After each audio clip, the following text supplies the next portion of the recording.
Fala minha gente, tudo certo? Tudo beleza? Tudo tranquilo? Estamos chegando aí, você sabe onde, aqui no nosso canal LE Esportes. Eu já te convido de antemão, te inscreve no nosso canal, ativa aí o sininho das notificações, deixa o like nesse vídeo, compartilha com os teus amigos e deixa, claro, o teu comentário geral, tua dica, tua crítica, tua sugestão, beleza? Eu sou o Luiz Eduardo, estou mais uma vez aqui no nosso canal para falar dessa vez de Libertadores. Vamos lá então, isso porque semana decisiva, né galera? Libertadores da América, muitos clássicos por aí. E a gente, claro, como prometido aqui no canal, iremos falar partida por partida, falar qual equipe decide o confronto em casa, bem como, né, claramente, detalhar para vocês as equipes favoritas nos respectivos confrontos. Vamos lá então.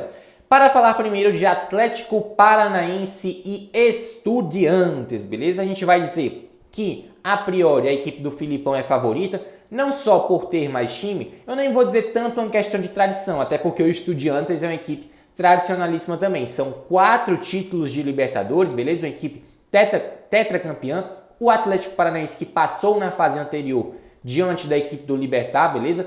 E o Estudiantes eliminou uma equipe brasileira, no caso, a equipe do Fortaleza, tá? Esse confronto, é importante que a gente diga, são de duas equipes que fazem muito valer o critério casa. E eu tô falando de como a gente viu, por exemplo, o confronto Estudiantes e Fortaleza, da atmosfera que a equipe argentina, que a torcida, né, do Estudiantes protagonizou dentro do seu estádio, realmente é uma coisa impressionante. E na Arena da Baixada, né, já é costume, além, claro, da questão do gramado sintético, da festa, né, que a torcida do Furacão faz costumeiramente na Arena da Baixada. Alguns fatos importantes sobre as duas equipes, tá? O Furacão está nas 3 competições, Brasileirão, Copa do Brasil e também Libertadores, está no G4 do Brasileirão e vem de uma excelente fase, obviamente, com o Filipão, beleza?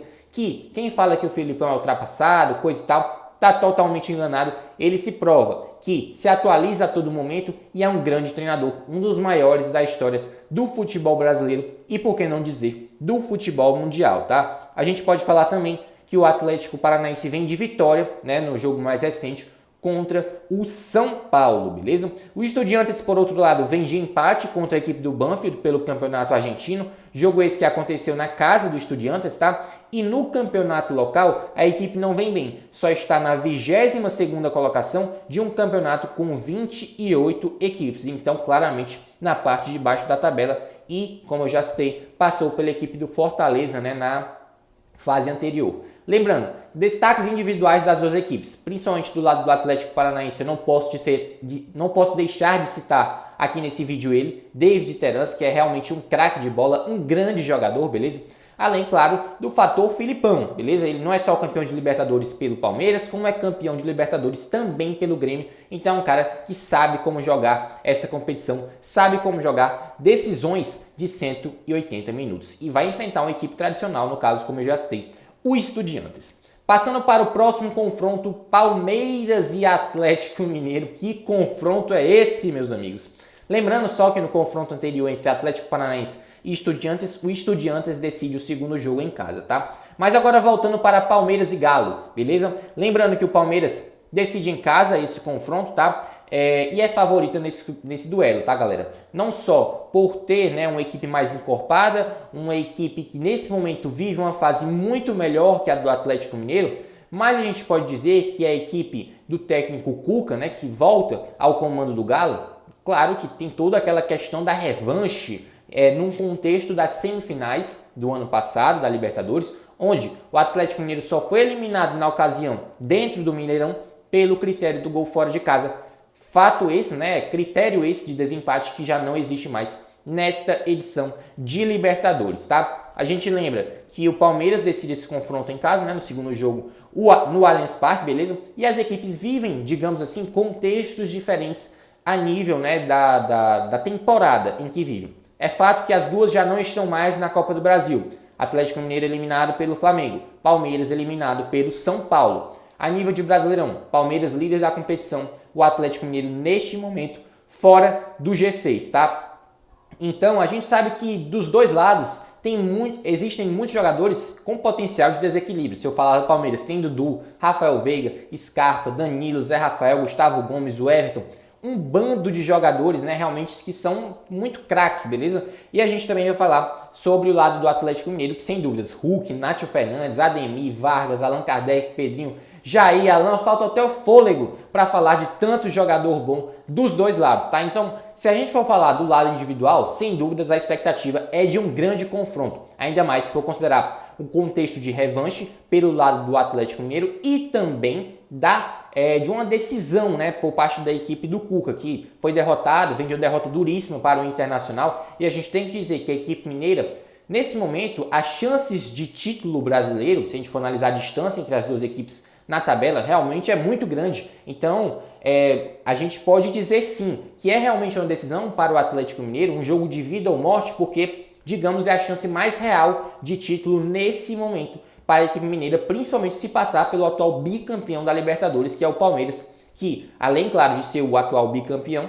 é a equipe com o melhor retrospecto até o momento e, diga-se de passagem, a favorita ainda, sem dúvidas, para conquistar mais uma vez a América, mas, digamos, né, a gente tem que citar mais uma vez, o Palmeiras é favorito nesse confronto, beleza? Mas lembrando que do outro lado tem muitos jogadores de desequilíbrio, como eu já citei, como também do lado do Palmeiras a expectativa realmente é de um grande jogo, assim como Flamengo e Corinthians, que outro jogo espetacular, beleza? Lembrando que o Flamengo decide esse confronto em casa, vai ser um confronto aí de Dorival Júnior versus Vitor Pereira, vai ser um confronto de Yuri Alberto versus Pedro, beleza? Com contratações, né, as equipes incorporadas, o Flamengo aí com Vidal, com Cebolinha, beleza? O Corinthians com Balbuena, o Corinthians com o próprio Yuri Alberto, com Fausto Vera. Então, realmente, um confronto, como a gente falou já, inclusive aqui no canal, das duas maiores torcidas do nosso futebol. E, pelo menos, se a gente fosse pegar o último confronto entre essas equipes a nível de Brasileirão, o Corinthians saiu melhor. Venceu por 1-0 na ocasião. No Brasileirão, o gol contra marcado ali pelo Rodinei naquele cenário, tá? A gente vai dizer, sem dúvidas, que o Flamengo, nesse momento, tem mais time que o Corinthians, embora a equipe paulista tenha se reforçado, trazido mais uma vez o seu xerife, né, Balbuena, tenha trazido um centroavante, aquela peça que faltava, tenha incorporado o seu meio de campo com a contratação do Fausto Vera, mas a gente vai dizer que a equipe do Vitor Pereira ainda precisa ali de ajustes, mas é uma equipe muito forte e, sem dúvidas, uma equipe que eliminou o Boca, que não é aquele Boca de outras épocas, a gente sabe disso, mas a gente sabe do histórico, a gente sabe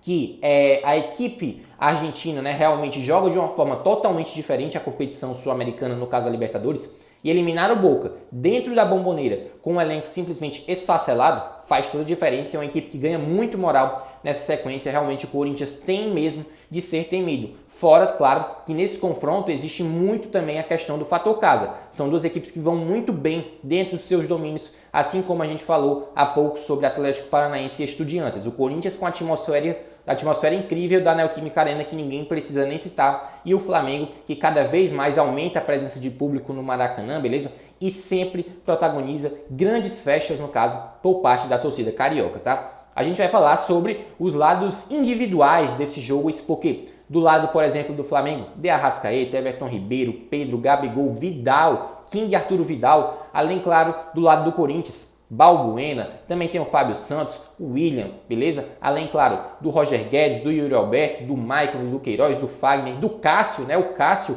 podendo aí mais uma vez levar o Corinthians a uma conquista da América. Então, realmente, é um confronto cheio de ingredientes. Lembrando que essas duas equipes também estão nas 3 competições, além de Libertadores, Brasileiro e Copa do Brasil. O Corinthians, nesse momento, melhor que o Flamengo a nível de Brasileirão. O Timão está na vice-liderança do campeonato. O Flamengo está no G6 da competição, beleza? E se a gente for analisar o contexto de Copa do Brasil, o Flamengo, que enfrentou a equipe do Atlético Paranaense, empatou o primeiro jogo por 0-0. O Corinthians foi derrotado pelo Atlético Goianiense por 2-0, mas pelo contexto, pelo trabalho que vem desenvolvendo o Dorival Júnior e pela qualidade do Flamengo ser, inclusive, superior à do Corinthians, na nossa percepção, a equipe rubro-negra é favorita aí nesse confronto, nesse duelo de 180 minutos, tá? Vélez Sarsfield de Talleres é o quarto confronto, digamos assim, um confronto menos badalado, principalmente se a gente for falar no contexto do nosso futebol, tá? O Vélez que eliminou o River Plate na fase anterior, beleza? E quem diria? Cacique Medina, que fez um péssimo trabalho, um trabalho terrível no Internacional, conseguiu levar, no caso, a equipe argentina até umas quartas de final da Libertadores e pelo menos se a gente for analisar por questão de histórico e também da qualidade do elenco, o Vélez é favorito, né, em comparação ao Talleres. Lembrando uma curiosidade bem interessante, atualmente cacique no Vélez. E ele também passou pela equipe do Talleres, né, no ano passado. Outro técnico que também passou pelo Talleres foi o Juan Pablo Vojvoda, que atualmente comanda o Fortaleza. Então realmente é importante ver como essas equipes vêm ganhando notoriedade no cenário também internacional. A gente viu há pouco, por exemplo, equipes como o Independiente del Valle, o Defensa e Justiça, agora é o Talleres. Então é interessante também ver essas equipes emergentes do futebol sul-americano, né, surgirem aí a nível de competições continentais de porte. A gente fala de sul-americana e de Libertadores, que são, no caso aqui, no nosso continente, as referências, tá? Mas o Vélez é favorito, tá? Nesse confronto. Lembrando que o Talleres decide em casa esse confronto. São duas equipes não tão badaladas assim, a nível de elencos, né? Tão valiosos como são, por exemplo, o de Flamengo, Palmeiras, Corinthians, Atlético Mineiro. Mas é fato que são duas equipes que, caso avancem, vão causar dificuldades, né, galera?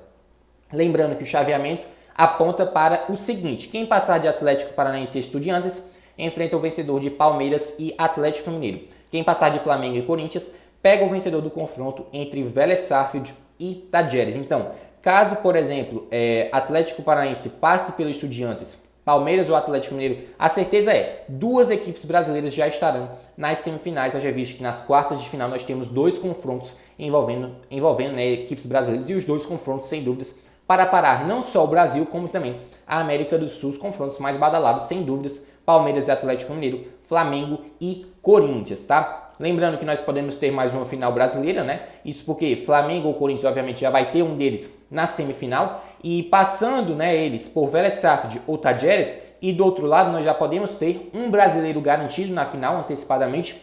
Isso se o Atlético Paranaense passar pelo Estudiantes. Mas só recapitulando, Atlético Paranaense e Estudiantes. O Atlético Paranaense é favorito na nossa visão, Estudiantes decide em casa. O Palmeiras contra o Atlético Mineiro decide em casa e é favorito. O Flamengo decide em casa também contra o Corinthians e é favorito. E o Vélez Sarsfield joga contra o Talleres, o Vélez é favorito e o Talleres decide o segundo jogo em casa, beleza? Então a gente analisa esses confrontos aqui pela Libertadores. Então, se você gostou desse vídeo, se você gostou desse conteúdo, curte, comenta. Não esquece de compartilhar com os teus amigos, com a tua família. Deixar o like nesse vídeo. Além, claro, se tu não é inscrito, te inscreve no canal. Ativa lá do ladinho o sininho das notificações para tu ficar por dentro de tudo que a gente traz aqui sobre futebol nacional, futebol internacional, trazendo sempre essas informações, análises, estatísticas, curiosidades, tudo aqui no canal, beleza? No meu nome, Luiz Eduardo. Para todos os fãs de esporte da LA Sports, o meu grande abraço e grande beijo. Até nosso próximo vídeo, galera, repercutindo, claro, o sorteio da Libertadores. Que semana de Libertadores. Lembrando, os jogos acontecem nessa semana e na próxima, e com certeza, recheado não só de decisões, como também de muitas emoções. Até nosso próximo vídeo, galera. Valeu!